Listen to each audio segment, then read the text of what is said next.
Hello guys, welcome back to my channel cute Puchi. Guys, আজকে আমি যাব পার্কে ঘুরু করতে। আমার খুব ইচ্ছা করছিল ঘুরু করতে যেতে, কিন্তু মা তো আমাকে নিয়ে যেতে চাইছিলই না। তারপরে ঠাম্মি মাকে আর পিপিকে বলল আমাকে নিয়ে যেতে, কিন্তু না, পিপি গেল না আমার সাথে। জানি না কেন গেল না। ওই জন্য আমি, মা আর ঠাম্মি তিনজনে মিলে এখন ঘুরু করতে যাব। আজকে আমরা ঘুরু করতে পার্কে যাব। পার্কে গিয়ে অনেক আনন্দ করব। দেখো গাইস, আমার এখানে রাস্তা দিয়ে হাঁটতে একদমই ভালো লাগছিল না। ওই জন্য মা আমাকে কোলে তুলে নিল, আর আমি তোমাদের সবাইকে টাটা করছি। এরপরে একটু তোমাদেরকে ভয় দেখিয়ে দিচ্ছি। তোমরা কি ভয় পাচ্ছ আমাকে দেখে? আমাকে দেখে কিন্তু আমার বাড়ির সবাই ভয় পেয়ে যায় যখন আমি এরকম ভাবে ভয় দেখাই। আমি এখন মাম্মার কোলে কোলে পার্কে চলে এসেছি। এই দেখো, এইটা হচ্ছে পার্ক। আর আমি আমার ঠাম্মুর সাথে আগে পার্কের ভিতরে ঢুকে গেলাম। পার্কের দোলনাতে অন্য একটা বাচ্চা দোল খাচ্ছিল, ওকে আমি তুলে দিলাম।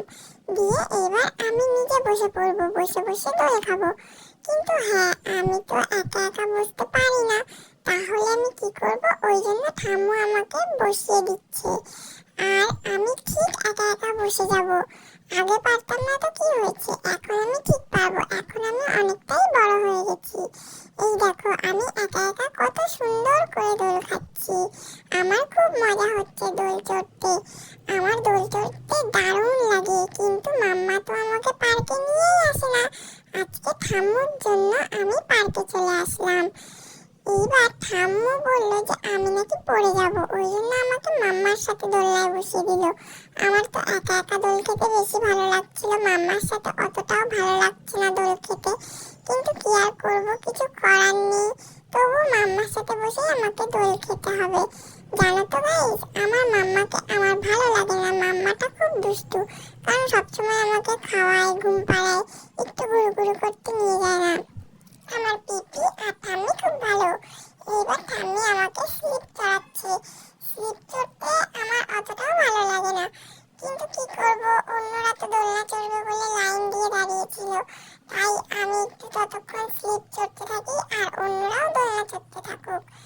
দেখো আমি কেমন করে স্লিপ চড়ছি ঠাম্মির হাত ধরে। আমি তো ছোট, তাই একা একা স্লিপ চড়তে পারি না। ওই জন্য ঠাম্মি আমাকে ধরে ধরে স্লিপ চড়িয়ে দিচ্ছে। এই পার্কটা খুব সুন্দর, জানো গাইস, আমার খুব ভালো লেগেছে এই পার্কটা। তোমরাও চাইলে একদিন আসতে পারো ঘুরু করতে এখানে, আমার মতন দোলনা চড়তে।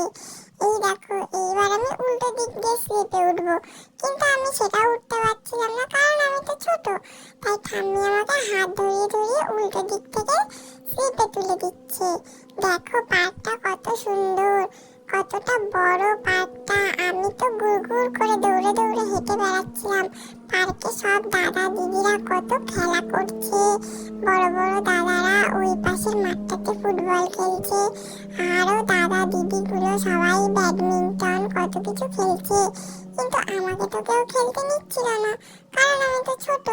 সেই জন্য আমি শুধু দোলনা চড়ছিলাম আর স্লিপ চড়ছিলাম। কি আর করব বলো, কিছুই করার নেই।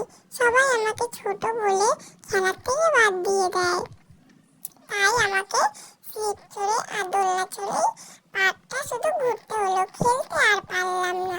দোলনা চড়তে আমার খুব ভালো লাগে, সেই জন্য আমি আবার চলে এসেছি দোলনা চড়তে। এইবারও মাম্মা আমাকে নিয়ে চড়াতে চেয়েছিল, কিন্তু না, আমি আর মাম্মার সাথে চড়বো না। আমি একা একাই দোলনা চড়বো, আমি একা একা দোলনা চড়তে পারি।